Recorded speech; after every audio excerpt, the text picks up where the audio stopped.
I don't ever slow up, no I don't take shit. I got no love for the fakeness. If you wanna play tough and wanna hate this, I'll always show up. I don't ever slow up, no I don't take shit. I got no love for the fakeness. If you wanna play tough and wanna hate this, I'll always show up and make a statement. I don't ever slow up, no I don't take shit. I got no love for the fakeness. If you wanna play tough and wanna hate this, I'll always show up and make a statement. Everything I do so instinctive and so passionate. Every word I move so descriptive like an adjective. I got a vendetta against people who patented being negative when you should be getting after it.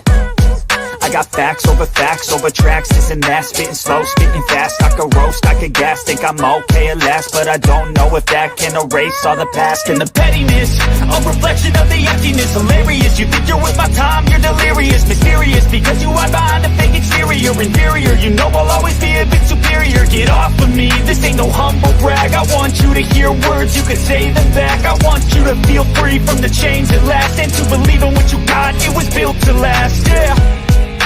Now that I've been put through hell, I never got anyone's help. I had to do it all myself. I don't ever slow up, no I don't take shit. I got no love for the fakeness. If you wanna play tough and wanna hate this, I'll always show up and make a statement. I don't ever slow up, no I don't take shit. I got no love for the fakeness. If you wanna play tough and wanna hate this, I'll always show up and make a statement.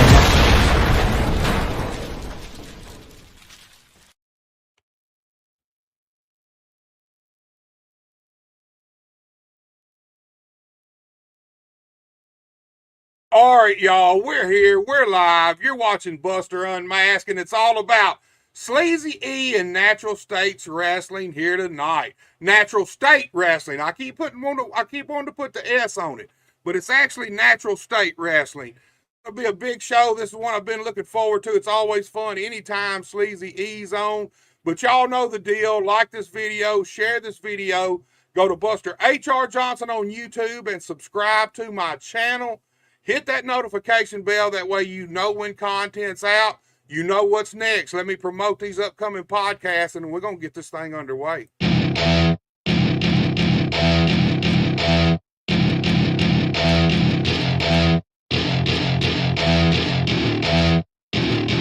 Welcome to my party, we're just getting started. A life is a dream or a nightmare scarring. Hand me a drink cause I think I'm going all in. Get me a shrink who can catch me when I'm falling. Cover up my scars, flip the handlebars. Crashing in my car, wake up in a bar. I'll be a superstar, just on my avatar. This world is so bizarre, empty out the reservoir.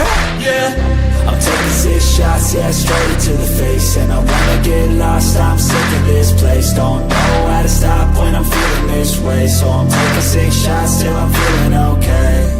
I think I'm going crazy, don't think I'll get home safe. So I'm taking 6 shots, all straight to the face. I'm taking 6 shots, are you coming with me? I'm taking 6 shots, yeah, straight to the face. And I wanna get lost, I'm sick of this place. Don't know how to stop when I'm feeling this way. So I'm taking 6 shots till I'm feeling okay. I think I'm going crazy, don't think I'll get home safe. So I'm taking 6 shots, all straight to the face. I'm taking 6 shots, are you coming with me? Sometimes you need to let loose, grab juice, get goose, tattoos, taboos, get screwed. Loosen up, buttercup, all those hate comments will never make you feel enough. We're all adequate graduates, hearts full of calluses, but we know calculus. Damn, ain't that fabulous? Can't wait to apply all those mathematicus. But we can't get a job that pays us enough. I'm about to pop off. Fuck you, you're lost. We all know that we never really want a boss. So I'ma do what I want to, something I can't undo. Yeah, I'ma do what I want to, something I can't undo. All right, y'all, you seen it right there. Got some cool podcasts coming up. Got some really cool debates coming up. I got Sexy Sam Dollar and Justin Klein. They're on April 23rd. And then on April 27th, we're right back. We got Justin Case and Andrew Bates. these two shows I'm really looking forward to. It's going to be under the debate prototype like we did with Dotson and Jason Genesis. I hope everybody tunes in. You never know with any of these guys, especially Klein. You never know about Klein. You never know about Sexy Sam. I feel like these two guys are going to be oil and water from the get-go. So you want to tune in. There's something for everybody. I got a variety of podcasts coming up. Check them out. But tonight, it's all about Natural States Wrestling. And let me just say this. My guest was on here a year ago. This guy he's an actor. He's a musician. He's a wrestler. Now he's an owner and a promoter. And I feel like he's becoming the forefront of the movement to bring Arkansas wrestling back to the top. I bring to you none other than Sleezy E. Sleezy.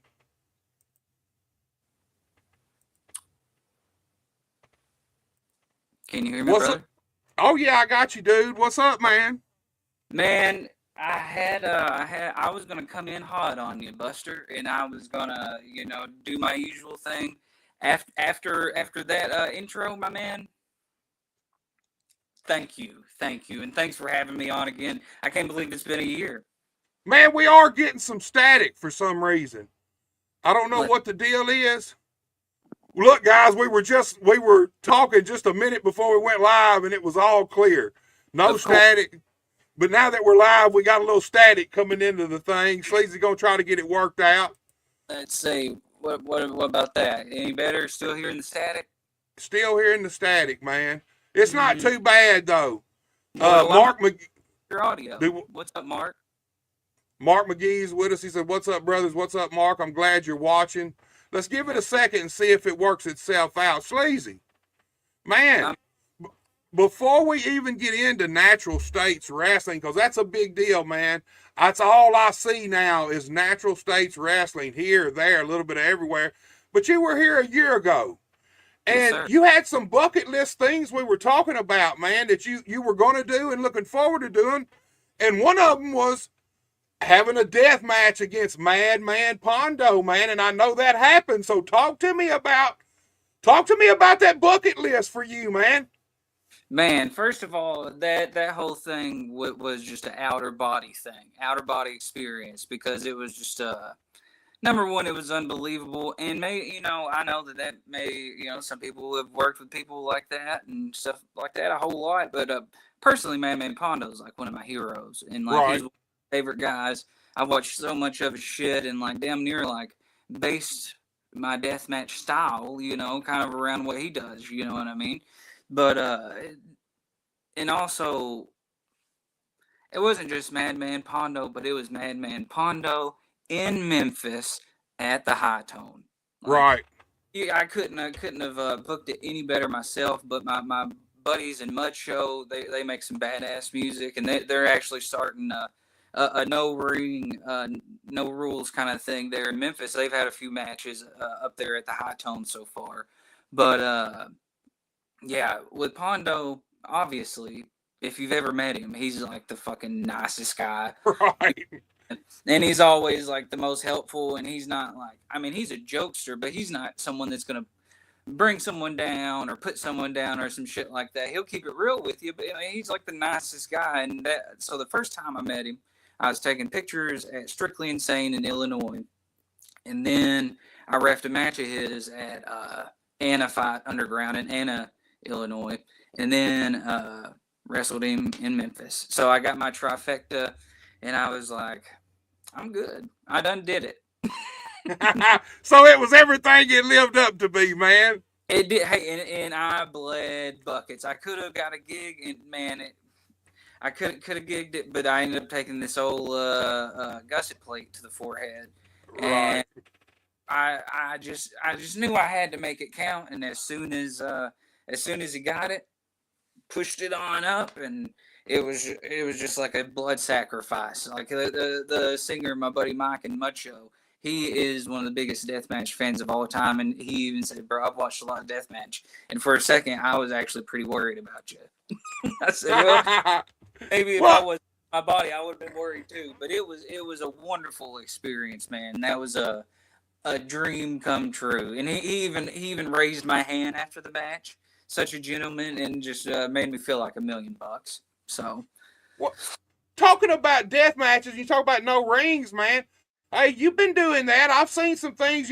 That's the thing about you, man. You do some out of the box stuff when it comes to wrestling. You're like I said. You've done. I've seen some video of you doing no ring death matches.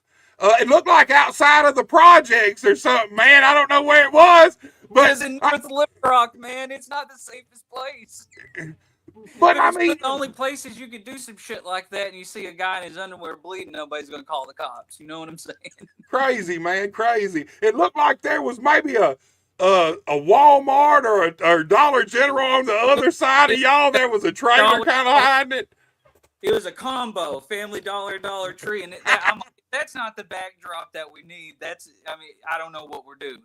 Dude, y'all should have set the ring up in the parking lot of that shit, right down the middle, man, and filmed it, man. I'm gonna be honest with you, but I mean, that's what I'm talking about. Even before this, you've always kind of had this propensity to do outside of the box things. Last time you were here, we talked about it. Heavily Jackass influenced. For anybody, there you go. For me, anybody who don't know, maybe too young to know Jackass from MTV, Steve-O, Johnny Knoxville, all the guys, heavily Jackass influence. And man, talk to me about doing these no ring shows that you've been doing, man. Man, I appreciate you even asking about it, because it's been I did that first one August before last. So what, like year and a half, something like that. You know, that was the first one, and it was just me. And then the next one, I set it up, and it was just a match that I did. And then I did one more like that, and then I was able to have a show where we had multiple matches, and I was bringing other people in and showing them the style and stuff like that. We had one. I think our first full one was at Dedicated. That's where it's at. My buddy has an art studio. It's my buddy Jose. He does all my shirts, and one of the best guys in the world, does a bunch of different charity work, and he's like a professional artist. That's what he does for a living. And like he does murals and all kinds of stuff. He has concerts and benefits there. He has like a shop and then a shed where he prints his shirts and stuff. But there's a big old yard, and they have a stage where they have music and stuff. And me and him linked up, and I was able to do it there the first time. Then I did one in downtown Little Rock called The Labyrinth at a venue there. And so, hey, tell me, other than what you saw of mine with the no ring stuff, how much have you saw of the no ring style? I've seen it. I want to say I've seen two, I know for sure, different matches with you and two different guys. Mm-hmm. Maybe three, dude. I try to catch it. Anytime it pops up on my YouTube feed or whatever, I try to catch it. I try to go watch it, because here's the thing. You talking about your buddy being an artist and all this. I'll be honest with you. Now that you say that, almost look like a head shop, an old school head shop, man. Hey, we have some peace and love vibes. That's for sure. But you're a creative guy, man. You may not be a painter. I don't know if you can paint or draw. But I've always wanted to draw, bro. I've never been able to. It fucking pisses me off, and my handwriting looks like shit. Me too, man. Me too. I could never, ever. I had a buddy who could just naturally draw any fucking thing that he wanted to draw with no effort whatsoever. Man, I can't scribble on paper and make you want to look at that shit, dude. Absolutely not. But pro wrestling's perfect for you because, man, like I said, you're highly creative. You do music. You've made some homemade movies. Matter of fact, last time you were here, we watched the whole thing, man. You and Uncle Filthy, right? Yep. Really cool stuff, man. Really, really out of the box type stuff. But wrestling period across the board, man, is perfect for creative people, man. And I, like you, I can't draw, but man, I can come up with all kind of wild, crazy shit in my head, man. And wrestling. The idea is real, though. You come up with this idea with this thing, and then it's real, and people actually experience it in person. That's like the coolest part about it. And like you were saying, Jackass influence. I feel like in a way the no ring stuff is kind of in the spirit. I mean, when it comes down to it, it's still a match. I mean, people. Right. people love it when they go outside the ring, right? And people love to see the backstage brawls, and they love it when they get in the crowd and shit like that. That's all that it is, you know. And people think like, oh, well, you're wrestling without a ring. How stupid are you? But like, just because we're not wrestling in a ring doesn't mean someone's going to take a power bomb on the ground every match, or you're not going to do the same things you would usually do in a ring. Right.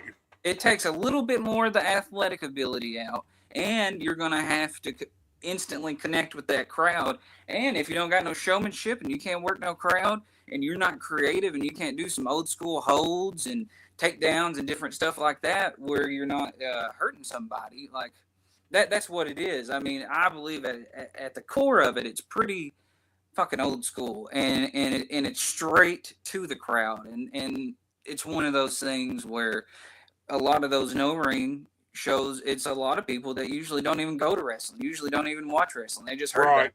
What the hell is this? It's like a fight club, and they have a good time because we got the same base as regular wrestling would, but it's just a different presentation. I'll send you some stuff, but like Casanova Valentine, he's one of the dudes that like established it in America. There is I think Tarzan Goto. I'll have to look him up, but there is a guy in Japan that started like no ring stuff in like the early 2000s, and it would just be him versus these, like, he would just get other workers to dress as like these big monsters, Right. and the monster would just like fuck him up, and he would just be bleeding and stuff, and then attack on him, and people loved it. It's the basic manipulation without a ring. And so I believe in it. I've worked on it for a while, and now we've had quite a few no ring shows. We're doing a no ring tournament at a heavy metal festival coming up in May in Cord, out in the middle of nowhere, and we got people coming in for it. And I mean, it's a growing thing, and it's something that I believe in. And just because we do these crazy no ring shows doesn't mean we're not gonna do like a family friendly show that's a benefit for the community. Because like, either I'm doing one or the other. I'm not filling my pockets, because if I was getting rich from this shit, I would have done it a long time ago. I'm just trying to do things that are creative, things that make a difference, and things that matter. Yeah, I agree with that, man. And I'm like you, man. Here's the thing. I'm pretty sure I seen the Memphis thing with Pondo. Mm-hmm. And you talking about it's not your normal wrestling crowd, and you're right. It almost looked like a mosh pit, kind of, in a way. It looked like like you just said, you're going to be doing a thing at a heavy metal festival type thing, and that's what it looked like to me, man. And here's the thing: the fans, they were into it. Mm-hmm. They may not be wrestling fans, but hey, they like drinking, they like partying, they like having fun, and they like violence. All young men like violence, so absolutely.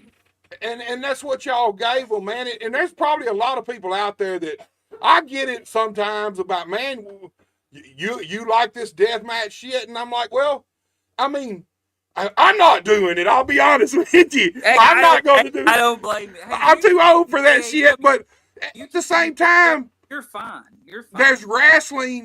There's different styles of wrestling out here now. And if something works for people and people want to see it, then I'm all for giving it to them. Mm-hmm. And you're creative. Like I said, it's an art form at the end of the day.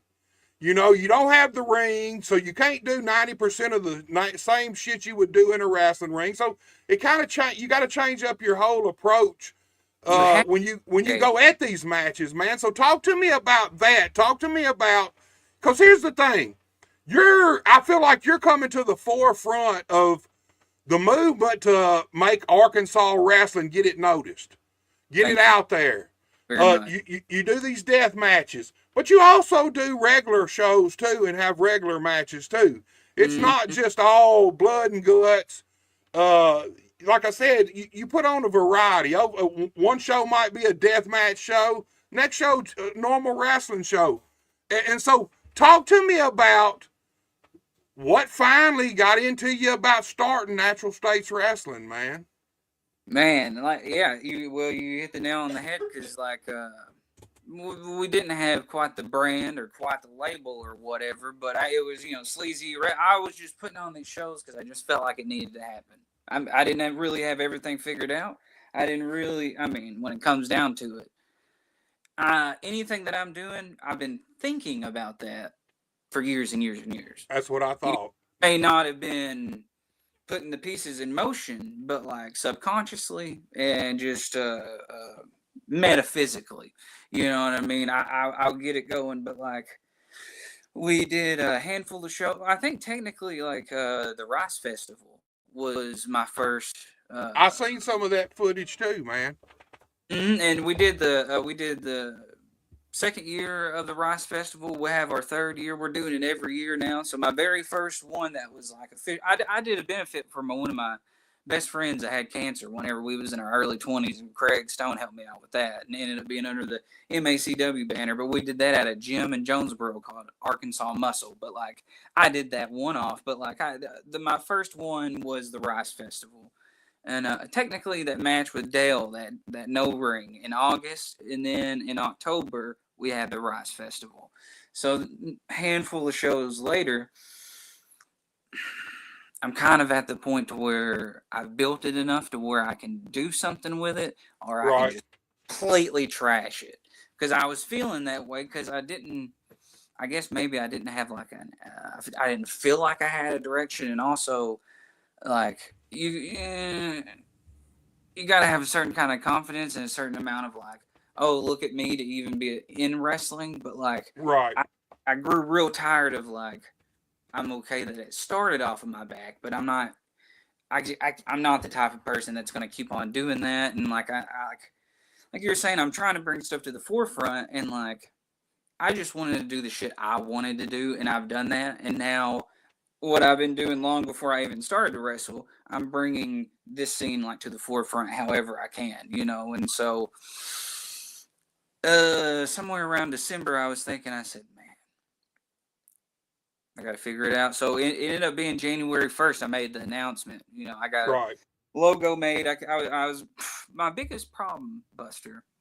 Let me see if I can get it up there where people can actually see it without. Oh yeah, look at that! You got that matte sticker. It feels good and everything. It's not all glossy and shit. But yeah, so we did the announcement, and I understand some people want to go in a certain direction, and that's totally fine, especially with a brand. A lot of brands have to stay in, but like, I just wanted to show people that like you can do both. Like you can help out the wrestling scene doing different stuff in different areas, especially by the demographic and shit. I feel like you've pretty well stuck to your roots, man. You are promoting.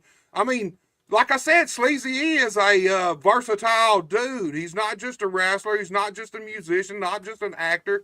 He's a bunch of different things, and so is wrestling. Wrestling's a bunch of different things.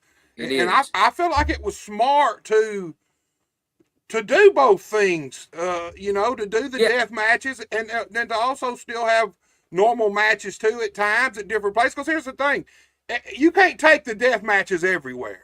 Some places just don't want them.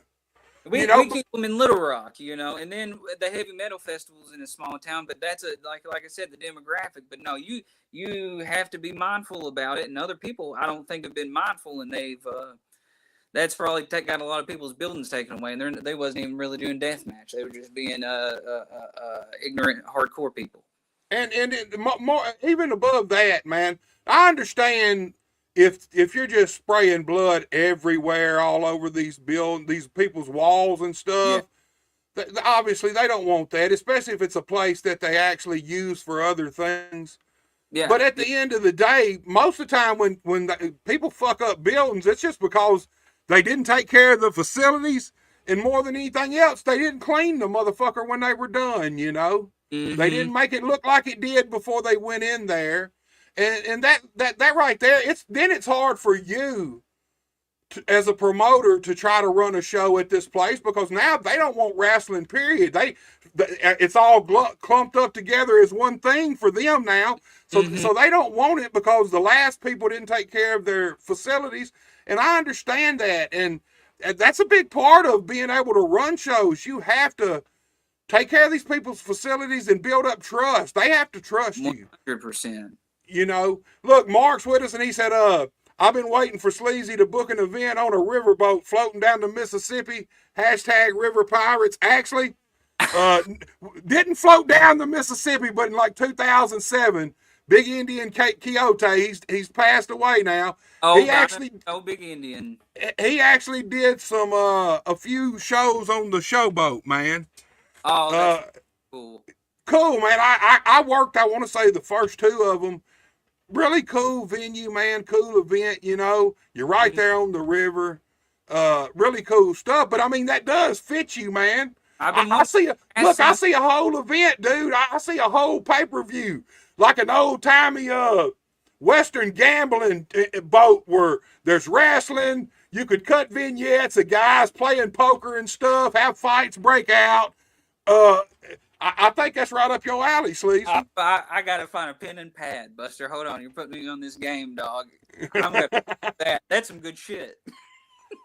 Dude, I can't draw or nothing, but man, I got a ton of stupid shit in my head, man. If I could even get like 10% of what's actually going on in here, I'd be doing super good because there's just so much shit. And I'm not saying it's all good, but man, my wheels are constantly churning, and every now and then something's all right. Something sticks to the wall good, and I feel like Natural States Wrestling has stuck to the wall, man. First of all, the name is so fucking simple. I'd have never thought of it, dude. Hey. I'd have never, ever thought of Natural States Wrestling, but I love it. And it's wrestling. Yep. Not wrestling, it's wrestling. Yeah, I love it. I love it, Sleazy. The minute you told me what it was, I thought, that's fucking cool, man. That's different, you know? Because it, like I said, it goes back to the head shop feel, too. Mm-hmm. Natural States Wrestling, kind of Natural States medicinal, and I think there's a lot of tie-ins you can do, and for sure, the heavy metal festivals I think is great, man. It's perfect. And then, like I said, I seen the Rice Festival stuff too, man. Mm-hmm. Good show. This had the ring, had everything. Good show, man. Friendly show, and we had so many people. The first year, I mean, it ended up turning out good, but you know, I mean, the second year we had it was even better because we had they brought in the bleachers because they took out the second stage and just put us there. So we had the bleachers. So there was a bunch of people, but it looks even more packed, you know, with the people stacked on top of each other and shit on both sides of the ring. But that was my wife got me that deal. She's from Michigan, but she grew up coming down to the Rice Festival because she had family in Wiener, and so I went there for the first time, and I ended up saying, man, they need some wrestling. And then bada bing, bada boom, and we got another festival other than the one, the Metal Festival, at the end of May in Northeast Arkansas. I'm still waiting on the complete confirmation. I didn't talk to them. The board meeting's done looked it over. I just got to get the confirmation, but before I officially announce it, you know. But the Metal Festival is going to be a doozy, Buster, because it's going to be like the festival is 2 days, but we're doing 3 days of wrestling because we're bringing in a show for Memphis on Thursday, and then so we're doing a tournament, dude. And here's the deal: people are so touchy with the word death match. If someone doesn't fall through like 7 panes of glass and throw like two boxes of tubes, it's not a death match, right? I understand why people feel that way, and that's cool. So, like, I mean, you could call it a deathmatch tournament, but that's not what I'm labeling it, because people are fickle bastards. But, and we got people coming in from Philadelphia. There's a organization called Underground Wrestling Federation. We got Bomb City Bar Fights out of Amarillo. Necro Butcher's running. I don't think he's running that, but he has his own wrestling stuff there. And Necro's. Right.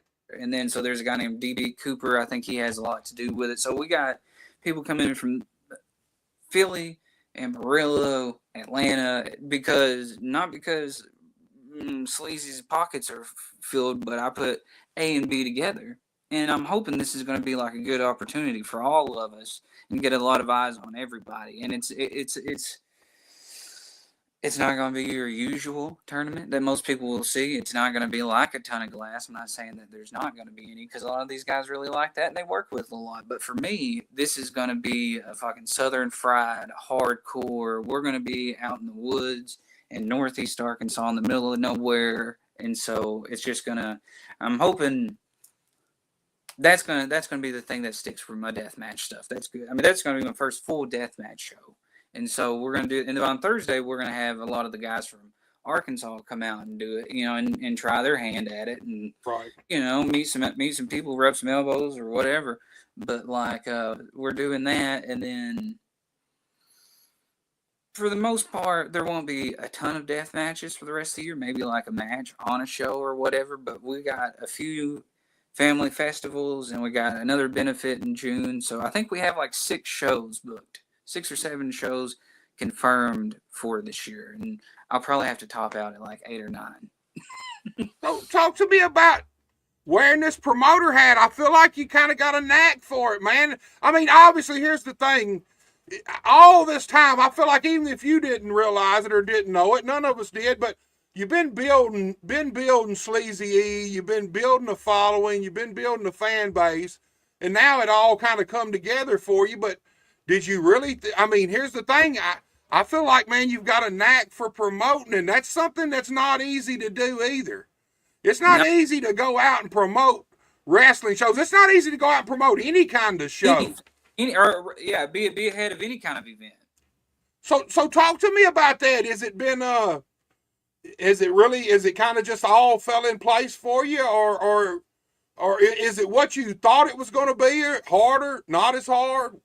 A lot of I will say it's very stressful for the most part, but mental stress, yes. How's it not going to stress? It never dry. I've never at an event that I ran have I been pushed to the point to where I'm pushing out any kind of negativity. Number one, because I don't want that for my people that's around me. You know what I mean? And so the music's not working. Hey, at the first Rice Festival, the Craig was something happened with the sound, and right up until the show, we wasn't sure if we was going to have sound. Nobody had music at the first Rice Festival, and I said, boys, when you walk out there, you better talk to that crowd. You better get that crowd in because they ain't got no music. You know what I mean? Right. So, and even something like that, we're going to roll with the punches, and we're just going to do something different. But like you said, it's kind of a natural thing, pun intended. But when it comes down to it, I've kind of always been a promoter because, like you said, promoting yourself. Yeah, I promoted myself, and then before that, I had my stunt group, White Picket Fence, and so even at 14, I was on the phone with CMT, executives for Country Fried Home Videos, selling clips. So I've been doing the same shit for 20 years. It's right. Part of me was because there was a part of me that was you kind of been doing the same fucking thing your whole life. You got some sound issues there? I don't know what's going on. I can hear you good. It's just me. It's my one side's going, I need to get me some new equipment. No, is it echoing? No, it's got a weird airy sound in it that I don't know what the hell it is, but I hear you good. I don't think it's going to affect the show whatsoever. Oh, yeah. Well, hey, I was about to say, because that echo, that's just unmanageable. Any kind of echo, I can't, my brain, I can't think, I can't talk through that. I can't. I can't either, dude. I've actually had a couple of shows that we didn't do because we couldn't get rid of that echo. Yeah, and it's a waste of time. You know what I mean? Yeah, it is, because no one's going to be able to listen to that. You don't even want to hear it, and you're the one doing it. You know what I mean? But I've always kind of been promoting stuff, and then there's a part of me, I said, man, you've kind of been promoting people doing crazy shit, and you've always been doing crazy shit, and you've been doing the same stuff for however long. And I said, should you do something else? Should you switch it up? Or I don't know, you know what I mean? Existential crisis type shit. And so then I ended up thinking, I said, well, the way I see it, when it comes down to it, when I'm not being a shithead to myself, I've worked real hard when it comes down to it to learn stuff and to meet people and to build something. And that's that's not nothing. And so, and also it brings a lot of joy. And one thing that really helped me was I decided at least like half of my shows are going to be like benefit shows. So one thing I mean, I worked in nonprofits for years, and so like if you're helping somebody out like that, it doesn't really matter if you're the best person or the worst person or whatever. If you're the type of person that's helping somebody else out, you're doing like you are as good as you can be at that moment because of that. Because I put so much weight in serving others, and so to be able to do it, and also Rockin' Ricky, man, like he's a huge inspiration and so many benefits that he put on, and man, that benefit show they did for him. Man, did y'all turn people away? Because I don't think you could fit anybody else in the damn building for sure. I think they ended up turning people away, but there were people completely standing, and it was completely filled, and rightfully so, because old Rockin' Ricky, he done so much for so many people for so long. He was one of my biggest influences. The way he treat people, the way that he would run his show, and really just the atmosphere that he encouraged. Like, I've saw Ricky get pretty pissed, and like I've saw him and stuff, but like that was only when people brought inappropriate or negative or harmful things towards his people, or like the people that he was technically responsible for, because they're in his building at his show. Because at the end of the day, that is the pressure of being a promoter, because everybody there is kind of under your responsibility. They might sign a waiver or whatever, so they don't sue your ass or whatever, but like they're your responsibility, and every single problem that comes up, every single person that has an issue, they're coming to you. And so when it comes down to it, I can handle that. My main problem is just making sure that just the product itself, because I'm kind of meticulous about it. Right. I really believe in the presentation, because like I want people to immediately see it and be like, what's this? And then everything they run through is like, whoa, kind of shit. And so that's my biggest hurdle is, and this, dude, you gotta stay consistent. And since January 1st, we posted at least one thing almost every day on all of our pages. But like, it's a motherfucking it's a rat race. It's a rat race, staying consistent on the net and keeping people happy. But like, that's what you got to do if you're gonna build a following, like you said. Social media, period, man. It's a constant until you make enough money at it where you can hire people to just do it for you. Post shit, do whatever, help you create content, man. It's a constant. You got to constantly be putting content out all the time, man, if you want to stay. And consistency is just like with anything in life. For sure. Man, that's a big thing in wrestling is consistency, man. When I first started podcasts were popping up all the time. But the one thing they wasn't able to do was be consistent. They do a few shows and then they just drop off the map. And I mean, it's the same thing with taking bookings as a wrestler. You got to be consistent, man. You got to go to your bookings if you take them. You got to do your job. Here's the thing I like about you, man. You said it earlier. You always seem to be having fun. So I feel like everything you do is going to be fun. I feel like everything, like for the other guys, when they come to your shows or involved with anything Sleezy does, I feel like the one thing they can count on is they're going to have a good time doing it. Absolutely. That's what I want for everybody, the crowd, and especially the guys, because this, man, like sometimes in the back, shit's tense and shit's not always positive, and people are getting up in people's asses. And hey, there is a time and place. I guarantee you that. And I will be the first Buster to get up in someone's ass if they're doing something wrong. And like even myself, I want someone to do the same thing to me. But I believe in energy, and I believe if we got all this right here, it doesn't matter what we do out there. All those people are going to feel it, and you might put on the best show. It's the whole environment. It starts in the back. It starts with you, and then it starts with the boys in the back. Look, the people in the front, the fans, they don't even have to have seen one wrestler, But if you go in a building where wrestling's fixing to happen and the dressing room is miserable, the outside the audience, it's dead. And they ain't even seen these wrestlers yet. But Yep. you go into a building where the wrestlers in the back having fun, you'll see the fans. They're laughing, joking, milling around. Kids are playing. That energy, that energy transcends out to the house, man, out to the fans, and they can feel it. They may not know it. They may not realize what it is, but if there's a lot of tension in the back and everybody's miserable, the show's going to be miserable. I don't give a damn how good of talent you got. If they're miserable, the show's going to be fucking miserable, Sleazy. Yeah, and there's just no way that that's not going to be the case, because I've saw it a million times. And also, hey, you don't even have to be as weird and creative and different or whatever as me, but like, I just and I really can't even call myself a leader. I think I'm really good at teamwork. And I'm good at supporting people. And I think that that's what helps out or whatever. That's a big part of being a leader right there. Yeah. I mean, but I don't like the pressure, Buster. Well, you in the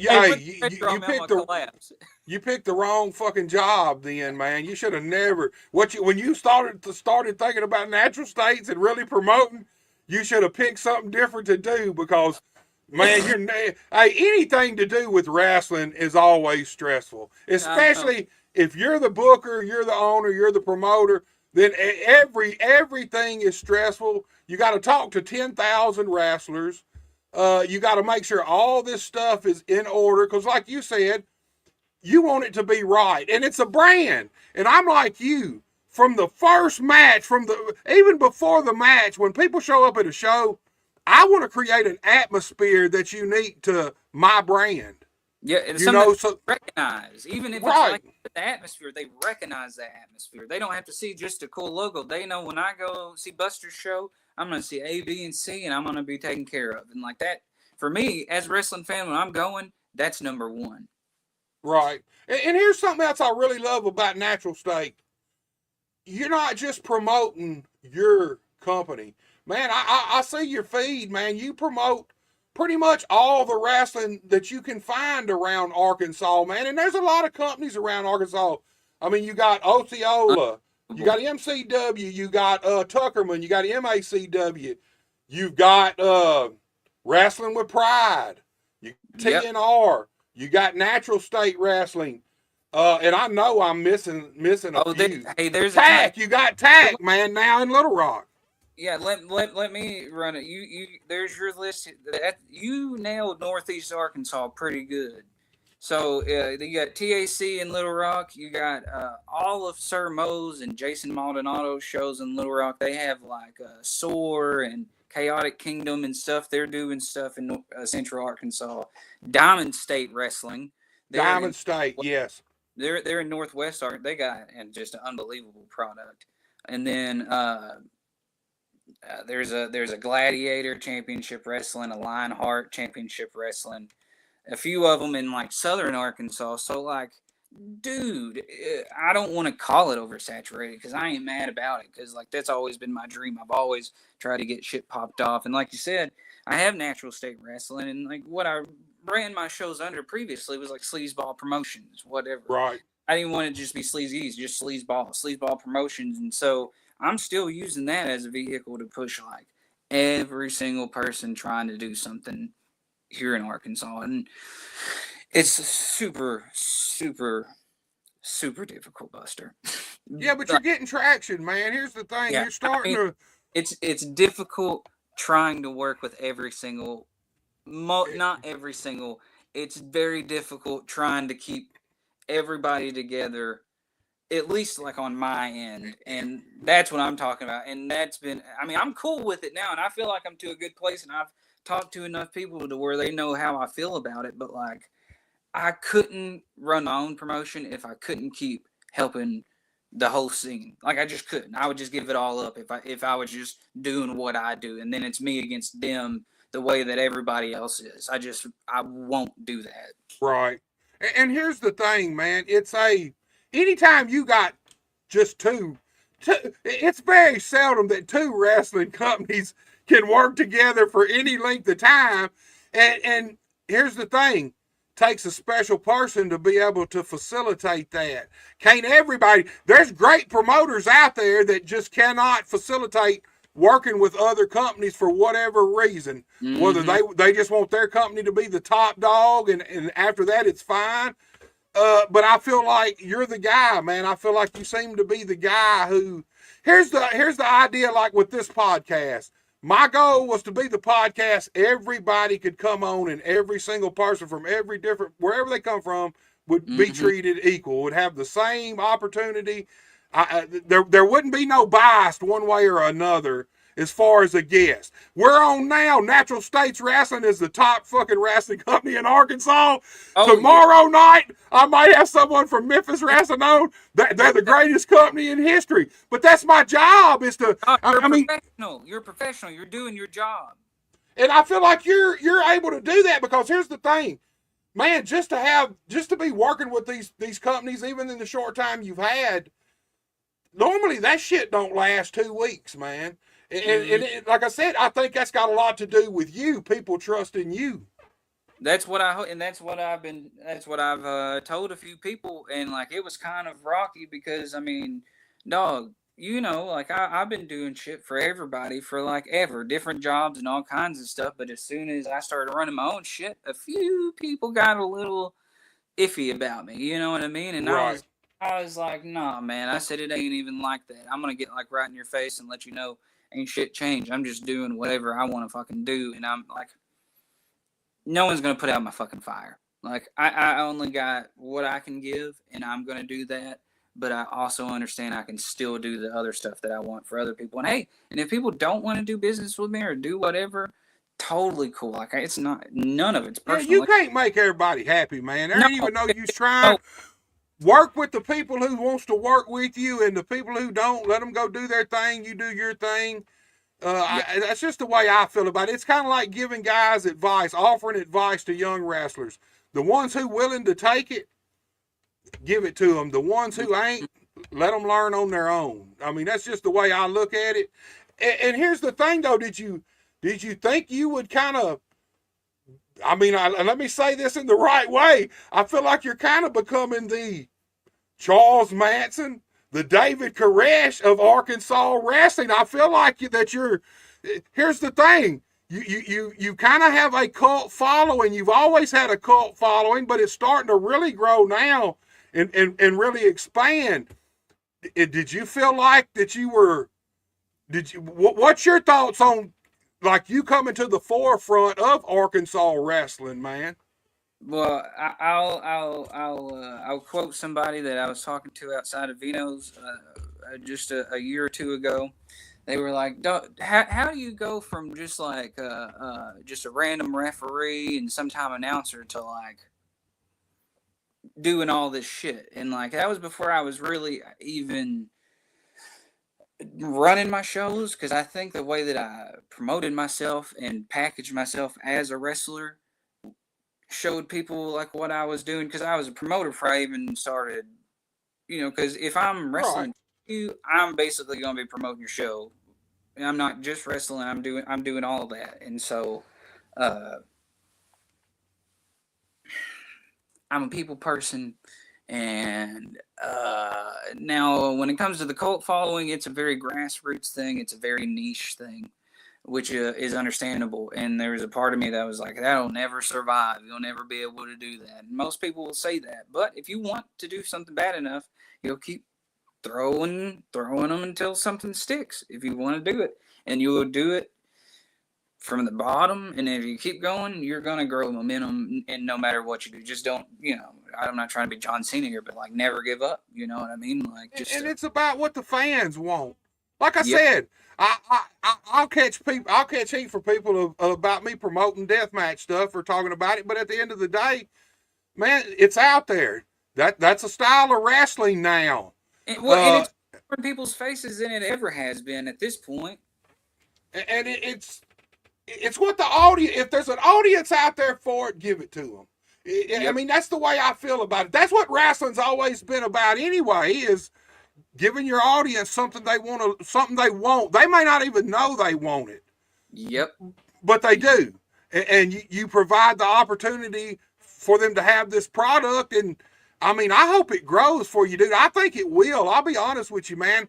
I feel like I said, it takes a special person to get everybody together where everybody will follow, because especially in the wrestling business, nobody wants to listen to nobody. No, and you got to have discernment. You got to be able to listen and decide if that's good or not. Because if it's not good for you, it's not good advice. I mean, it doesn't mean that's bad advice in a whole, but and it happens a lot in wrestling. And it's good. That's the problem, is like, the older guys giving the younger guys advice and shit like that. And that's nice that they even do that. They don't even have to do that. But we care so much about it that it's easy to take a lot of the stuff to heart, and you're not using any discernment. And so a lot of fires get put out when someone tries something new, and then someone who really, that's not their thing, but like, there are people that like that. They say, I don't know about that. Like, then they're going to think, well, I probably won't do that again, yada, yada, yada. And you just can't let that happen. Like, I mean, as long as you believe in it and you're at least aware that like a few people believe in it. I mean, like, just like the style, like I saw people in different states, and I've watched deathmatch and all the different types of wrestling like my whole life. And so like, I know people like that. We're all humans. And just because they've mainly done it somewhere else doesn't mean that we can't do it around here. And like when it comes to people working together, I know now there's a few promotions that are clicked up and stuff like that. Even if people don't jump on board with me in any capacity, I want to be an example to show, like, if you do want to do this, maybe this is how you could go about it. And that is in the same vein as the product that we're putting out, like the consistency, and because there's people that I'm taking stuff from, like that I'm basing my schedule and stuff and my look and stuff on, like. But like you have to go all in on what you're doing. If not, people are just going to put your shit out. That's it. You ain't going to grow. Mark already wants a shirt, man. He says, I got to get one of Sleazy's gimmicks and a Natural State wrestling shirt sometime, man. Oh, well, I got you. Because speaking of shirts, my buddy Jose that has the art studio there in Little Rock, and he does like live shirt printing. So he can bring his press out and stuff and do the screen printing with the ink and stuff. And that's like a show on its own. And he was at the Rice Festival. He'll be at our show in April here in Searcy. That's a benefit. And he'll be making shirts. So Mark, just hit me up and then just let me know your size. And I'll get you one made April 5th and I'll ship it to you. Hey, there you go. The cult's growing, man. 100%. There you go, man. Well, you have to make a connection with people. If you want to talk about the cult thing, that was your main question. Here we go. Here's an answer for you. When it comes down to it, what I think it is, because anytime I've ever done a performative role in wrestling, other than reffing, because you make a connection with the crowd, but you're more of like you're miming. You're letting them know. Yeah, you're kind of a prop. Unless you got a good spot in the match, you're more of just a prop. Yeah, you don't need that one-on-one emotional connection per se, I don't think. And that, I'm not saying that's not a deep role. It's a very deep role. But when it comes down to it, either announcing or managing or wrestling, you have to make some kind of connection with that crowd, especially wrestling. And so every time I've ever wrestled, I've always thought it was important to walk around and try and make eye contact with almost every person in the crowd.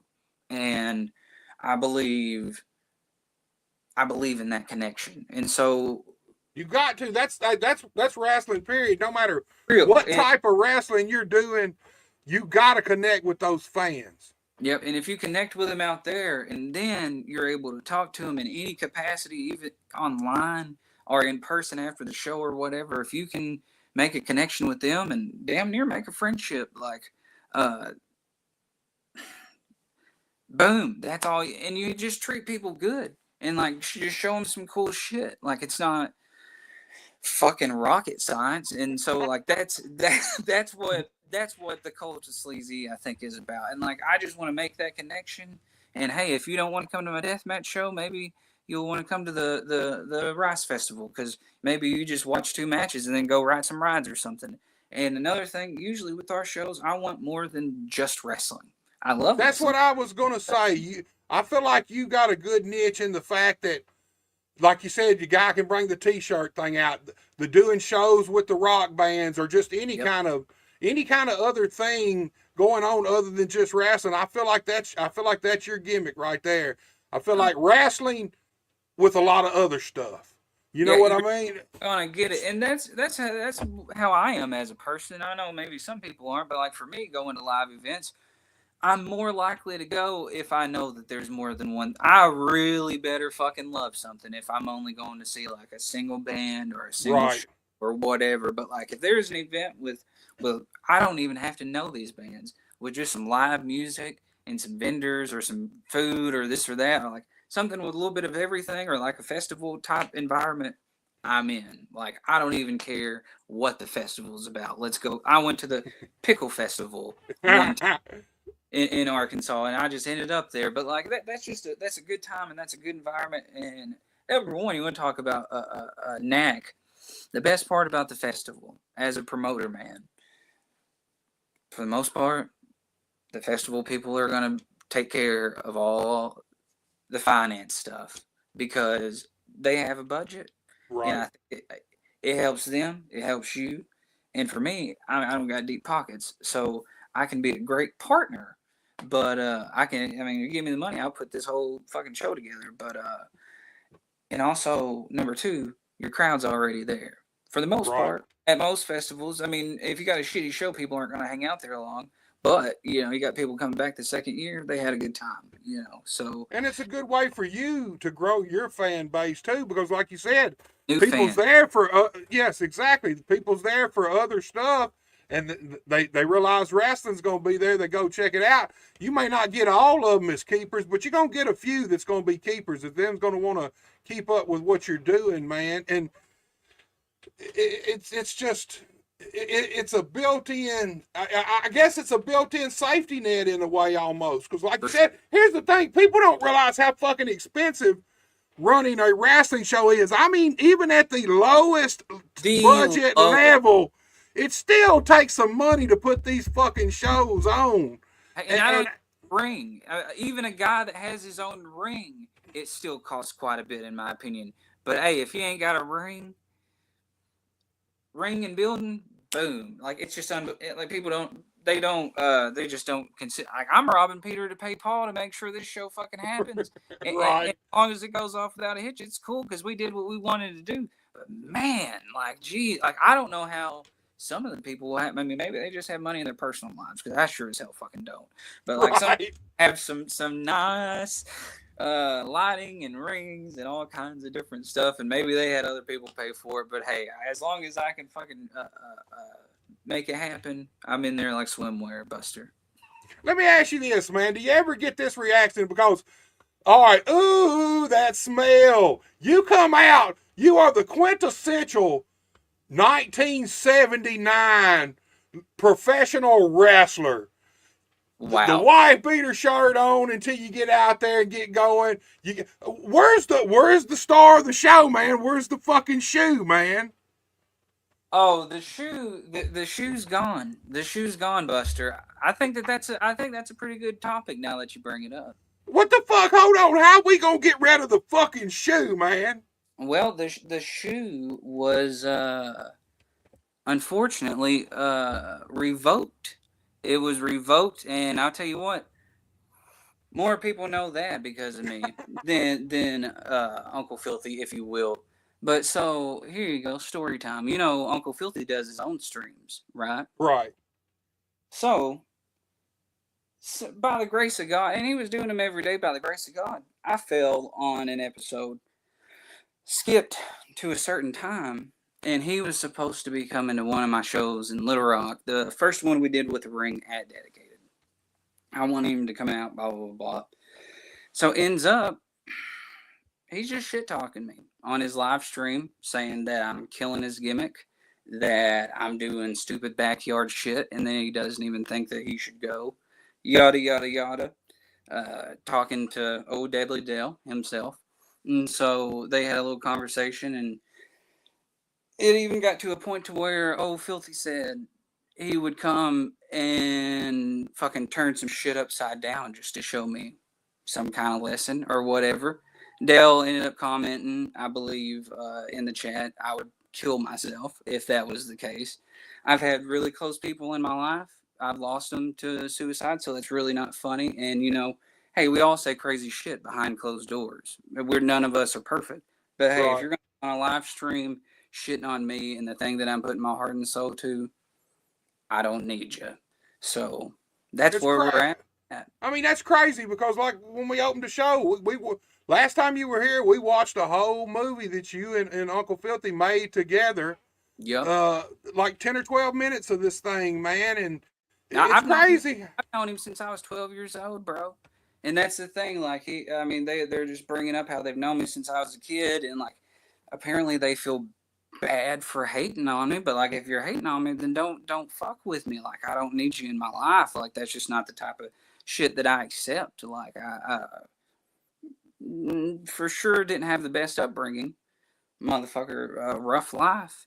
You get to a good place, there's a lot of stuff Right. that you're not gonna accept in your life, and then like you don't have to be my best friend, support me, put my shit over. I don't care. Like at the end of the day, this is wrestling. Like in a way, we had a connection outside of it. Like I've known them since I was a kid, Right. and for that to happen, I just had to distance myself. When it comes down to it, I got forgiveness and love in my heart, but I have no room for people that would not only talk about me like that behind closed doors. I mean, if you're hating on me, you just keep it to you and your homie. But to do it on a live platform, that's just unacceptable. And so Yeah, that's no crazy, shit, man. no shit. But I'm still the stinkiest motherfucker in Arkansas, and everybody knows that.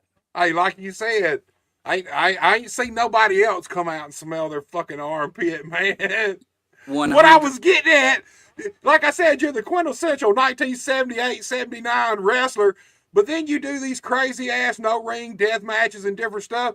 Does it ever fuck people up? Like if they hadn't ever All seen it. Sleazy and you come out, you got the music, you got the underarm, and then all of a sudden you're fucking getting hit with fucking tubes or whatever, barbed wire. Talk to me about that, man. People just that's I've Because we always. expect headlocks when we see you.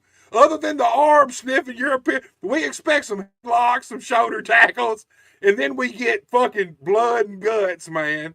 Oh yeah, well that's part of it. And really, Sleazy it was only a heel thing for a long time, and like my bread and butter was I knew I could go out there and at least if I can piss one person off, and my showmanship was there, but never had the best fucking work rate.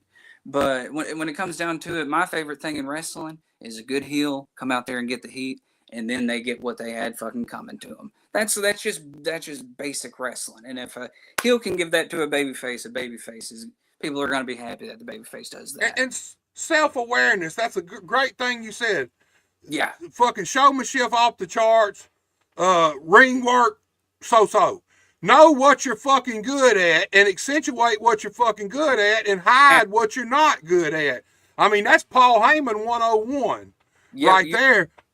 you ain't gonna last. And like there are very few people that have it all.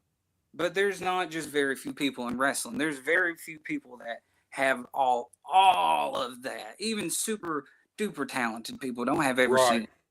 So like you said, we have to extenuate our good things, attributes, and then if we can't do something, we don't need to do it. Like, and don't even let people think you can do it. And if someone Right. tries to bring it up, say no. No, that's just it. Hey, we bring it back. Say no, man. From the Yeah, 80s, from the Reagan era. Just say no, motherfucker. no, just say no. So look, man. What's your next show? What's your closest show coming up? April 5th, we're coming up, and technically it's like it's funny to call it a debut show because we've been running shows, but it is the debut show for Natural State Wrestling, and so we're doing it here in Searcy. It's a benefit for Arkansas community advocates, and they're out of Little Rock, but they help people in like multiple counties with food and hygiene, clothing, all kinds of different stuff. But linked up with them, so it's a benefit for them at the Carmichael Center. Back in 2002 or 3, probably 2003, there's it was DCW, so Down South Championship Wrestling. Right. I remember Mick Foley there at the Carmichael Center. Mick Foley and Molly Holly and Bobby Eaton was there. So and that's just a cool building for me. But the card, we don't have the building for super long because it's one of those you pay by the hour, so we only have it for a certain amount of time. So boy, we're gonna be rocking and rolling. But right. Kind of treating it like a TV day because we're gonna get there. I have a couple of different people doing video stuff. I don't know if you saw the documentary. My buddy Raw Howard, he did one like a documentary at Vino's, and it had all the takes. He interviewed me, Will, and KT. If I hadn't seen it. I'll send that to you. Man, but he's like a videographer. He's a legit artist that just loves wrestling. So he's doing our backstage interviews, and we got Brian Webb, our usual camera guy, doing his wonderful usual work. But so I'm treating it kind of like that. So I'm hoping we can get as much done as we can in that one day to put as much out as possible. But at the end of the day, I'm hoping as many people come so we can like hook these folks up. You know what I mean? And so all I want is I may be robbing Peter to pay Paul and ripping something out of an orifice in my body to make this happen. But like, as long as we can like help the place out that we're committed to, at the end of the day, that's really all that matters. But when it comes down to the wrestling part of it, it's gonna be pretty nice. I think we got 5 or 6 matches, so it's gonna be a fast card. I don't really plan on doing much of an intermission. We may be doing free giveaways in between the matches, but it's gonna be boom, boom, boom, boom. We got a scramble match with we got Drayshawn Prince. Man, I love that dude. He's Let me tell you unbelievable. something.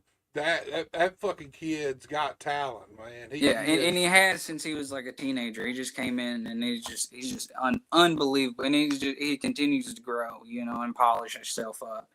We got him. We got Luke Justice. We got Gary and Tier. We got Jackson Palace, Logan Line, possibly. A couple other people. But this old brain, I've taken a couple of shots to the head. But so we got a scramble match. We have Lee Michaels versus Archer Mosley in a singles match. We have a tag team gauntlet match, which I'm pretty excited about. And we got about 8 or 9 teams in it, so it's going to be hot and heavy. And then we got a ladies triple threat that all triple threats are hardcore matches, technically, or no DQ. They're all no DQ. There you go, no DQ. They're no DQ. But if they're no DQ, then it just depends on what weapons you use, whether it's hardcore, I guess. You know what I mean? You can turn it. It's automatically a no DQ, but you can turn it into a hardcore match if you depending on what the fuck you pull out. But rope breaks count in a triple threat. So even though it's no DQ, which is kind of funny. Yeah, that don't make no sense, does it? Yeah, that's a for a referee. There's a few rules that's really bothered me. But this is gonna be a false. That's one of the mysteries of professional wrestling, man. It's a no DQ, but I'm gonna break you on them fucking ropes, man. Because what are you gonna do? What are you gonna do? Are you gonna count to 5 and disqualify them? You can't. You can't. Oh, in their head, I think they can, man. I know, but this triple threat's going to be a falls count anywhere. So we got Ace Amorta, Allie Belts, and then Hayden Rose. Man, here's something I'm noticing. Confused about people's real names on Facebook, dog. I get confused about people's real names. I like the old days when you if you was a worker, that's the name we called you. That's the name they called you. Whatever you worked as was your fucking name, man. And what was you gonna say though? Fuck, Sleezy. Damn. Oh, I know. No. Got it. Man, I'm hearing all these names, and these are names from different companies, all going to come together under your banner, man.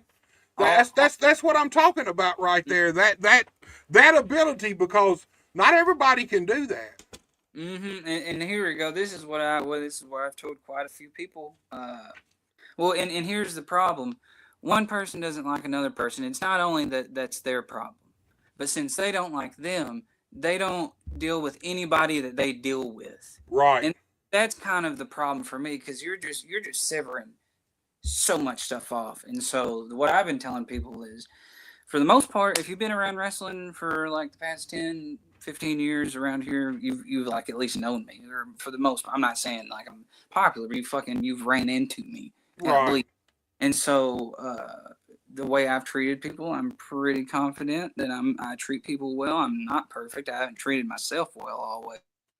But like, damn, like I got basic respect for the most part. And so if I have done that for you, I understand that you may have your own issues with somebody, and I respect that. And if someone was uncomfortable enough with whatever, or if they're not friends with so and so, and if you can't handle that, I have no problem. We'll still be friends. You don't have to come. I'll have another one, and they won't be on it. Whatever. But like, if you're gonna do something for me, base it on what you think of me and the way I've treated you. Because you're, at the end of the day, you're doing something for me. It has nothing to do with you and this person or that person. Like, I am picking you. Even some of these people that like I've never met, I don't know, and I'll book them or this or that. And that's just all that it is. Like, at the end of the day, you're just coming to do this thing because like I believe in you in enough. I saw enough, or I'm at least willing to see enough. And like, if I'm doing that, you got to be receptive to me. And if you got some other stuff, that's fine. That's fine. But for me, we're doing something, and like, I can't do what I want to do by doing what everybody else does. You just can't. And so at the end of the day, people can feel however they want about whoever they want, but we're going to keep doing exactly what we're doing, and you can kick it and have some fun, or you can just keep doing your own thing, and I'm still going to support your ass. Well, here's the thing. Uniqueness sells. When everybody's out here, that's the one thing, like I said, the Natural States Wrestling, you don't just promote your company, man. It seems like you promote all the wrestling around Arkansas, and that's a big deal, man. You can't just, like you said, you alienate so many people. Wrestling's always been clicky. It's always been clicky. I mean, when I had my buddies that I like to run with and hang with, but that didn't mean I had heat with these guys over here because we didn't go hang out after the show or anything, man. And exactly. I feel like judge me by me. Judge me by mine and your interaction. And then I'm not going to dislike somebody because one of my other friends said, I don't like this dude. Well, until you've done something to me for me to dislike you, that ain't none of my business, really. You know what I mean? And that there you go. No, that was it right there. None of your fucking business. There's so much shit that it is none of my business. And what we're doing is my business. And so whatever someone else's business is, keep it to yourself. Like, and also in the same breath, if someone ever has like a legitimate issue, I said when it comes to cracking under pressure, really I just meant when it comes to wrestling, I would get pretty nervous and sometimes get up in my own head too much. But yeah, I'm in a lot better place mentally and personally and shit like that. And so I'm willing to have a hard conversation. I'm willing to talk about something uncomfortable. I mean, if there's an issue, or like, the last thing I ever want is for someone to feel uncomfortable because of me or something that I'm doing. Right. So I'm not unapproachable. So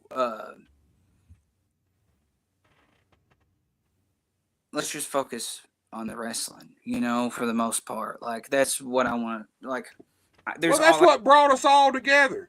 That's the one common denominator we all have. We may not like each other personally. We may have differences, but the one common denominator is pro wrestling.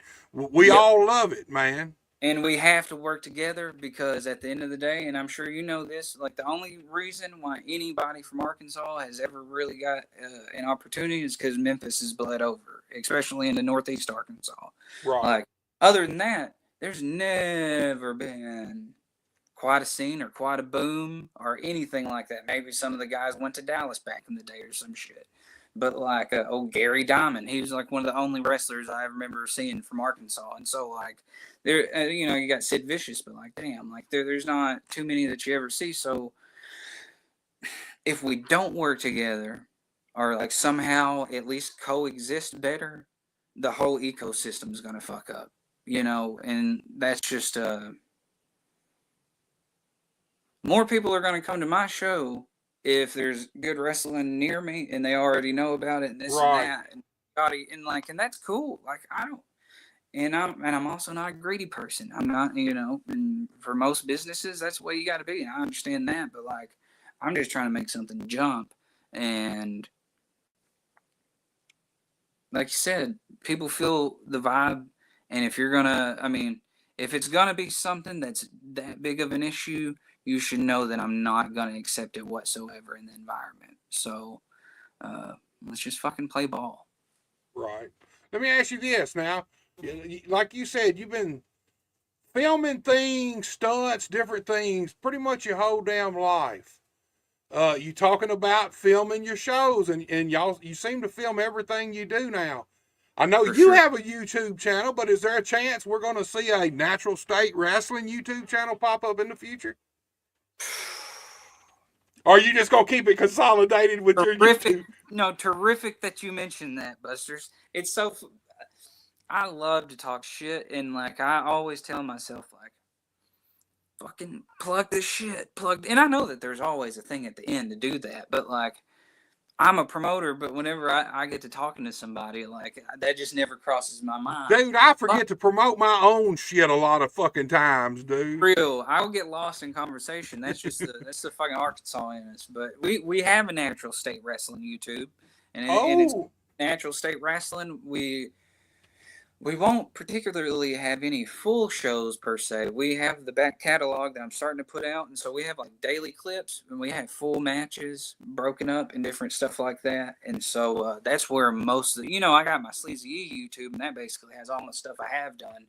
Right. But I won't be doing too much on that. So the Natural State Wrestling on YouTube, Instagram, and Facebook. And here's the thing, man. When I was putting matches on, at the end, I always separated my matches. Like if I went and filmed a show, you didn't get the whole show. You got each match. But the one thing I started doing before I stopped going and filming was I would cut the matches up, put each match on, and then a couple of months later, I'd come back and put the whole show on. Yep. And because here's the thing. Edit the match, not edit the actual action, but just the start and the finish where you only get a snid bit. That way, when you put that whole show on, people will come back and watch so they can see the in between. The things that went on, the music, whatever it is. And YouTube's such a bitch on music, man. It's hard to. You got to pretty much edit all that shit out. Even bands that we're like working with or whatever, like it's still obviously checks it or whatever. Like they're it realizes it and causes a copyright and this and that. But like, it's crazy that you say it because the way that I've been doing it, and it's what we got to do. But I'll get a bunch of clips of a match, put the shorts out, either a short or a reel or whatever. Then we'll put the full match. And then we'll just keep doing that. And the match may come out before or after the clips. But for 1 week, whenever that's dropped, we're putting the clips out on all of our stuff. So, most people aren't going to sit there and watch your full 2.5 hour show. But if they see a few clips online while scrolling, they'll say, And then they'll say, oh, well, that was pretty good. Maybe I'll watch that match. And then they watch your match. And then if they do that a little bit, maybe they will watch your full show. Right, they get lost in it, man. They get lost in it. and that's the way it happens to us. I feel like because we're consumers of the YouTube as well. You know what I mean? You just get bit by somebody until you're like taken up with it. So look, Sleazy, we're fixing to wrap it up, but before we do, man, I want to ask you, what is your goal, man? Where would you like to see Natural States? And let's keep it simple. Let's say this time 2026, man. That's a year. What kind of growth would you like to see out of Natural State Wrestling? I would like for the so like I said, we got like 7 or 8 shows booked, all kinds of different shows. I would like for those to go off well, Right. stay consistent with stuff. But I would say a year from now, what would make you happy? What would satisfy you a year from now with Natural States Wrestling, its position? I would like to, if we accomplish anything with it, number one, we're going to have fun. Number two, my main goal would be, let's say we're doing some different type of shit and I'm promoting my stuff in different places other than just Arkansas, and I'm bringing in some other people that are in different scenes, and there's going to be some meshing and this and that. And so it's not for every single person in Arkansas and outside of Arkansas to think like, oh, Natural State Wrestling, that's what Arkansas wrestling is. Like, I just want them to be able to be like, oh, there's wrestling in Arkansas, maybe because they see this clip or this or that or whatever. And then they see there's just like a fucking ton. There's a ton of it. And then hopefully, I know a lot of promotions are getting on their video game, and there's a lot more content being put out and stuff. And people could be a lot more consistent. And because for me as a fan, I need to be seeing your shit if I'm going to be even if I love your stuff. If I fall off, that's it. I'm sorry. That's the human condition in 2025. Here was the thought with my stuff. From day one, the one thing I wanted people to know above whatever content I put out was Buster H.R. Johnson. That name, that's all, that was my main objective. I wanted people to see that fucking name daily, over and over. Your intros did that. Your fucking intros, bro. Because I could have watched any match or anything or this or that. But I still remember all the different people saying, I'm so-and-so, and you're watching Buster. And I remember seeing you and then relating it to you. But really, I knew that was you, but it was the name because I saw all these other different people saying it. So you're watching Buster H.R. Johnson on YouTube. And here's the thing.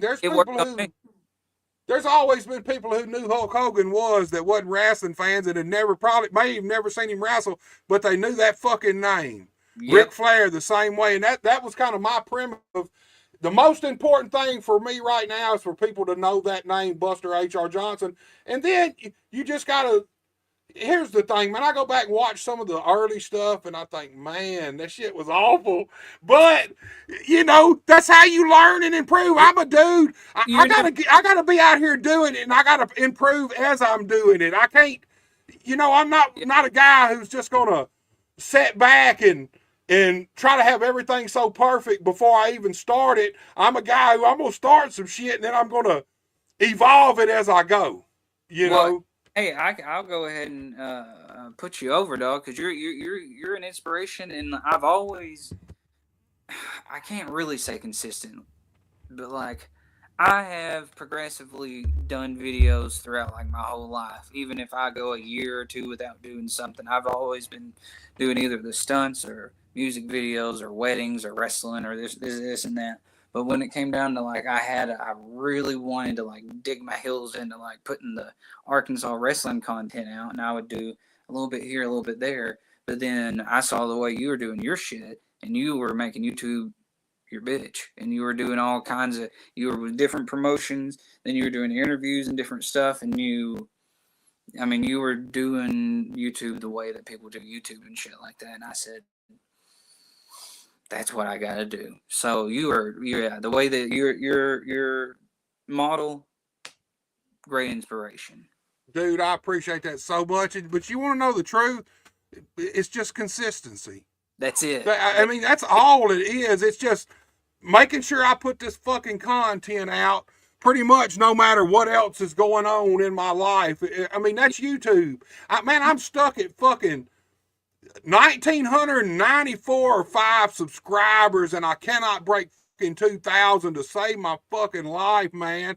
Yeah, I feel there's a part of me that feels like it's almost gambling because, like, in a way, like it's like, and I'm not a gambler. I'm not much. I've got drunk at a couple of casinos, but I don't get off on that per se. Right. That's the YouTube game. I feel like we're hitting those slots and like and that sucks because we're artists and I mean, really, waiting on those 3 fucking 7s to pop up, man. Exactly. We're creating art, but then it has to turn into content because we're hitting that motherfucking lever every time, and we're just hoping YouTube fucking bumps us up a little bit, you know. Man, I'll tell you what, the algorithms, man, I didn't really buy into much of that shit, but man, I had been on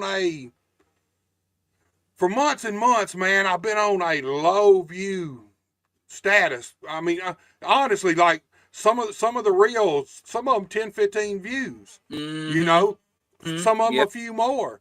But like last week, actually probably last Thursday, for some reason, the views started going up, the algorithm. I don't know if it's they kick back in and now they're promoting my shit again or whatever, but and YouTube's a hard medium to you can't master it. No. I mean, it really is the luck of the draw. Like YouTube, if you're a celebrity, yes, you can start a YouTube channel and get thousands and millions of views. Yeah.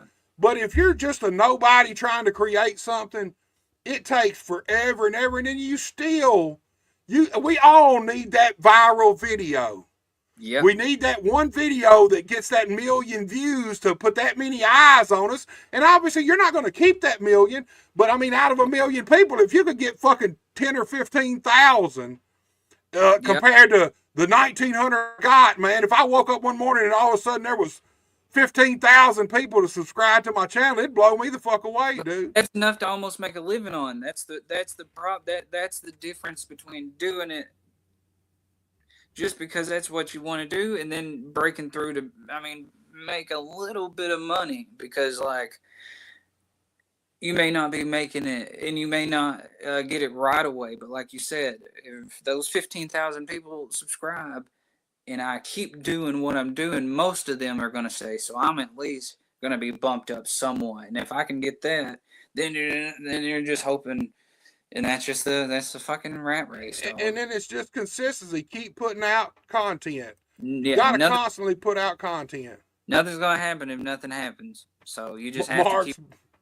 Mark's back and he says, "What do you mean, Buster? All 3 of us are celebrities, even if it's our own mind." 100%, 100%, Mark. You fucking nailed it. Because hey, we're the only ones living in our world, and if we're celebrities, we're doing all right. And like I said, YouTube is a hard. Man, it's hard to keep your watch time, but you got to keep your watch time up. That's the most important thing. Like from the watch time, that makes me feel like a piece of shit when I watch watch time. Dude, I've been lucky, man. A few months ago, I come that close to my watch time dropping under and getting demonetized. I'd already been demonetized 2 times over that's back when I was still putting like Power Pro, Memphis content on and stuff, and they would hit me for reused content. Now, what the fuck is that? So they let 12,000 other people put this content on, but when it comes to me, they decided, no, fuck that, man, you're demonetized. You can't or you can put it on, but you can't be monetized. And that was really my whole goal from the day I started, was to get my YouTube channel monetized. I just didn't realize that honestly, if you're not getting hundreds of thousands of views weekly, you're not going to make any money. You could get 10,000 views a week and still not make no money. About every 3 months, I make about $111. And that's the gospel right there. About every 3 months, I'll make about $111 or $12, just depending on how good that time frame was. But I mean, that's a lot of work. It's a lot of content for $100 at the end every 3 months. That's $112 I never had. And hey, I've been on YouTube since 2008. I mean, not consistently on one channel, but I have been, like you said, we all need that fucking viral hit or something to pop off, and I'm still pulling the slot, dude. Oh no, you're in the game now. Here's the thing: now that you got your company and you're running these shows, that's gonna supply you with a ton of content that you That's what I'm didn't hoping. have. That's gonna keep your consistency up. And then here's the thing with you: you need to continue always make your sleazy E stuff, your little videos, Oh yeah. uh, videoing the guys before or after the show, talking shit with them in the back. To me, that's one of my favorite things of yours that I watch, man. Oh, that's my favorite dude. I mean, and trust me, you'll see over this next year, you break your content up, break your matches, create your reels and shorts, and then add some of your personal stuff to it. You'll grow. You're gonna grow quick, man. You're gonna grow quick. Thanks. I promise you, before it's over, you'll surpass my numbers, my subscribers on YouTube. How many subscribers Sleezy E got right now? The Sleezy page only has 300 or 400, but the natural state is at like 60 or 70. So we're hoping to hit that 100 and fucking keep it going. So the main thing will be the natural state wrestling, but like you said, there's a lot that I can do creatively with Sleezy stuff, you know, and still natural state stuff, you know, because I mean, here's the thing. Truth be told, people gonna watch the matches and stuff, but you got your own show. Man, I ain't so sure I wouldn't have someone just rove behind me with a camera in the back, pretty much filming everything that went on, and then go back and put what you want to on and don't put what you don't want on, you know. It's gonna create a lot of content, and that's really the stuff that's gonna make people actually tune in for your matches more, I believe, because that's the kind of stuff people really want, that backstage access type shit, especially in social media, man. I trust me, Natural States, I bet you got 1,000 subscribers by 2026. that's the goal. I bet you do, man. That's bet the you goal. do. So we're You gonna got a speak good now. you got a good following, good people, and that's something else too. You need people like your talent and stuff, your guys. They need to share your content. Here's the thing: very few people share my content. I do all the sharing. If 100 of the people that subscribe to me on Facebook shared my content every time it come out, my numbers would be a ton better. But people aren't like that. They'll watch it, but very few people will share it. And You it know, goes a long way when they do, especially like not just certain people, but like different folks sharing it, because everybody has their own people on their own page, and so like it opens you up to new fans, new markets, man, new people that never maybe would never even see none of your shit if they wasn't friends with this person, you know. Yep, and you have to intermingle all that shit to just make it happen. And so that's the goal, because you know, like we got the Facebook, we got a good amount of followers on our Facebook, but like the main source of content will be the YouTube. So, but yeah, and then we're on Instagram, and so maybe a little bit more. You'll see more of the deathmatch stuff on Instagram, most likely, because we'll still do some of the stuff on Facebook. Facebook is iffy. So Man, I use copyright free music, but Facebook copyrights me every time I put a video on. That's why I quit putting videos on Facebook for so long, because yep. the music I use everywhere in the podcast is copyright free. But Facebook would ding me. Now they're not dinging me. What they're doing is, even though it's copyright free, I still have to ad share with Facebook. They want me to ad share, and I finally started getting paid off of Facebook a few months ago. Of course, the most I've got is $44 so far. That's all right. But I actually like creating content on Facebook better than YouTube, because YouTube's like selling fucking gas out here at a convenience store. Man, my mom and them own stores, and back in the day, you'd make like 3 cents a gallon. Yep. Because you didn't make money off of gas. Gas is what brought people in to hopefully buy shit. Mm-hmm. You know, and that's the principle YouTube uses. They make all the money, and you make tenths of cents, you know, on dollars, man. Yeah, and they are really I feel like on Facebook or Instagram, at least, people are closer to your shit than, because I know there's algorithms with all of them, but I feel like Yeah. YouTube can cut your legs out from under you at any time. It doesn't matter if you're killing 100,000 views every week or whatever like that. All of a sudden, you could just not be getting it, and then Right. and you're still putting out that same product, and that's just the name of the game.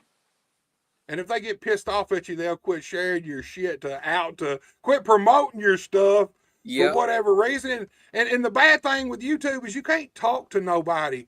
Nope. Look, you can send a message in inquiring about something, and they'll send you a message back, and it's never a definitive answer. It's like they send you 3 or more fucking problems, in the end is what it turns out to be. They're like, go check this out and see if this takes care of your issue. And I'm like, motherfucker, you just sent me this message back. Why can't you tell me how to take care of the issue, or even what the issue is? Because a lot of time with YouTube, they'll ding your account or something, and it's hard to find out what the fuck they even done it for. All vague and shit, and then you're trying to figure out like there was a couple of my shorts that were just clips of matches, not even like wild bloody ones or anything like that, and that they dinged it like inappropriate content or whatever, and I felt like I didn't want a fucking court case or something, man, because I said, no, I'm gonna defend it or whatever, tell them no. And I appeal every fucking one, unless I know for sure that it goes against their guidelines. I appeal every one, and 90% of them, I win. Probably higher than that. 99% of them, they'll come back, and Facebook does the same thing to me at times. Facebook will ding some of my reels or something, and then I'll go appeal it, and they'll come back, and we restored your content to its original form or whatever. All right, Brian and them, I was doing Premiere Pro last week. When I got off of there, like 18 minutes of my content had been muted. Like, just not music, just us fucking talking. And I'm like, what the fuck? And that's the first time that's ever happened. And there wasn't nothing in there that would have been copyrighted, because it was just us conversating.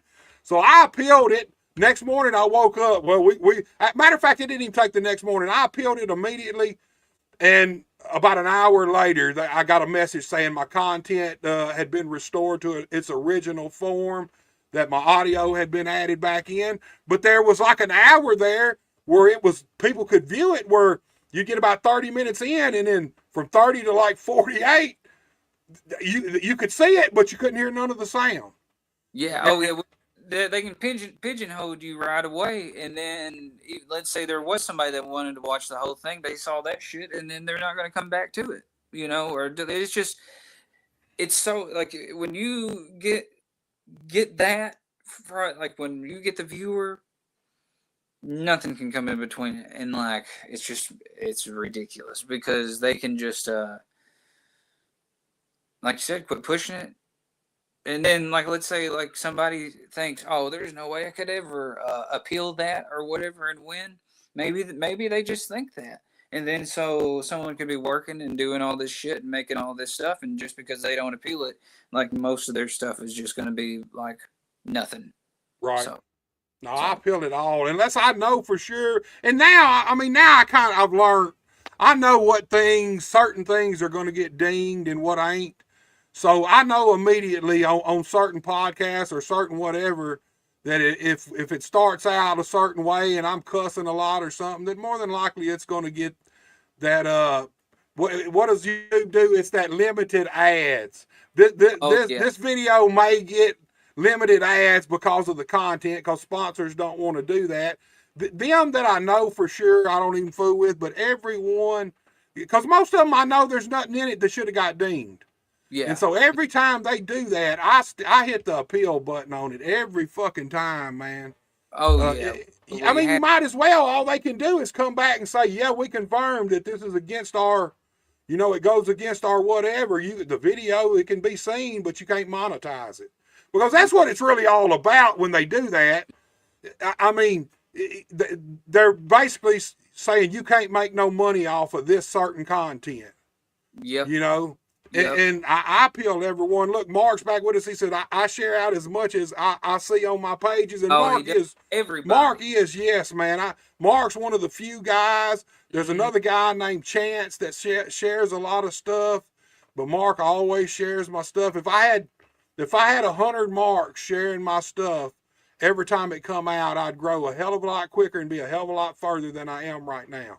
100% Markomania all day. Sleazy, man, we're going to wrap this up. Before we do, all right, brother. Promote your social media, anything you got, and promote any shows or anything you want to promote, dude. All right, man. Well, first of all, Buster, you know, it's always fucking fun busting a gut with you. You know what I mean? And so, I got you can go SLEEZY Sleezy. You can see it on the screen. You know, just Sleezy Wrestling. I'm on Instagram and stuff, but really Natural State Wrestling. And if you don't know, it's spelled RASSLIN. Rasslin. That's the way we say it here in Arkansas, and that's what it is. And there's a difference between wrestling and wrestling. And wrestling. I guess right. It's the same. It's still the same concept. They in the same family, but a little different right there. It's different. I promise you that's what we're putting out. You know, so definitely, if you're down at all, just subscribe to our YouTube. Hey, and hit us up. And we got some stickers. We'll have some more merch here soon. April 5th, we'll be in Searcy. Big benefit debut show. May 1st through 3rd, we'll be at the Heavy Metal Festival in Cord. May 31st, Festival Northeast Arkansas, to be announced. It'll be a free show. And then January 21st, we'll be in Little Rock for benefit at Dedicated. So that's 4 or 5 shows right there. If you didn't catch all that, subscribe to our shit. I'll remind you 10 times a day. So just hit us up, and anybody that wants to be a part of that, or, you know, I got Sleazeball Promotions as well. Look up Sleazeball Promotions on Facebook, YouTube, and not YouTube. Well, I got the Sleazy one, you know, but like Facebook and Instagram, and I use that to help out other promotions and stuff. So if you're just trying to get something popping, or you need help with something, or you need a resource or whatever, hit me up on Sleazeball Promotions. So, yeah. Sleazy, man, I appreciate you so much for coming on. Like you said, it's always a blast when we get to do this, man. Yes, sir.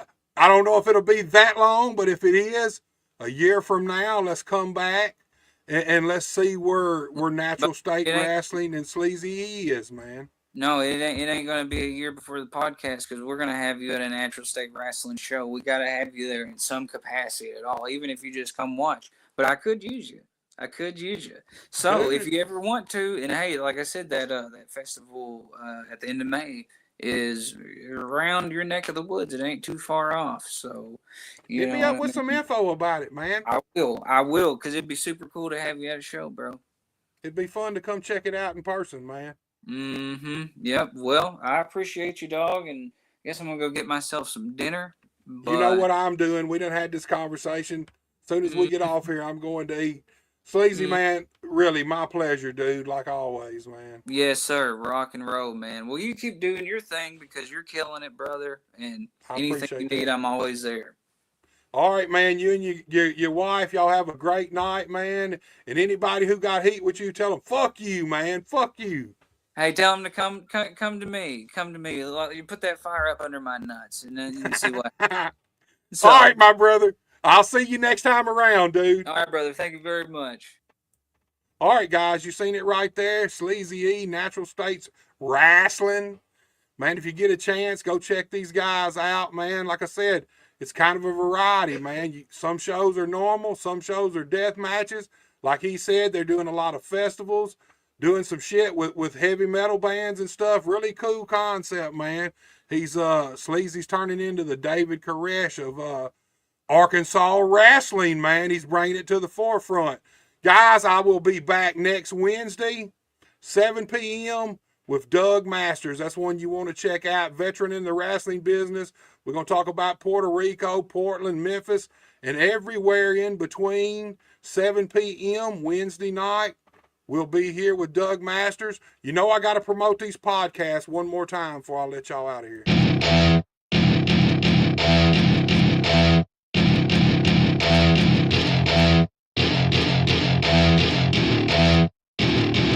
Welcome to my party, we're just getting started. A life is a dream or a nightmare scarring. Hand me a drink cause I think I'm going all in. Get me a shrink who can catch me when I'm falling. Cover up my scars, flip the handlebars. Crashing in my car, wake up in a bar. I'll be a superstar, just on my avatar. This world is so bizarre, empty out the reservoir.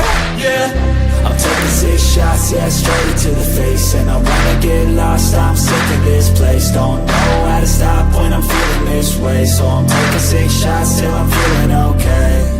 I think I'm going crazy, don't think I'll get home safe. So I'm taking 6 shots, all straight to the face. I'm taking 6 shots, are you coming with me?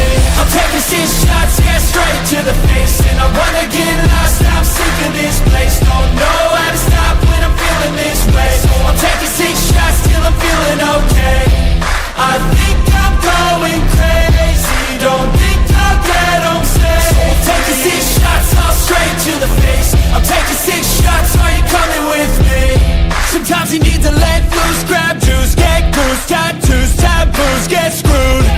Loosen up, buttercup, all those hate comments will never make you feel enough. We're all adequate graduates, hearts full of calluses, but we know calculus. Damn, ain't that fabulous? Can't wait to apply all those mathematicus. But we can't get a job that pays us enough. I'm about to pop up. Fuck you, you're lost. We all know that we never really want a boss. So I'ma do what I want to, something I can't undo. Yeah, I'ma do what I want to, something I can't undo. All right, y'all, be sure to like this video, share this video. Go to Buster H.R. Johnson on YouTube and subscribe to my channel. A lot of cool podcasts coming up. I'm going to be adding more soon. I want to thank everybody who tuned in and interacted with us here tonight. I want to thank Sleezy for coming on.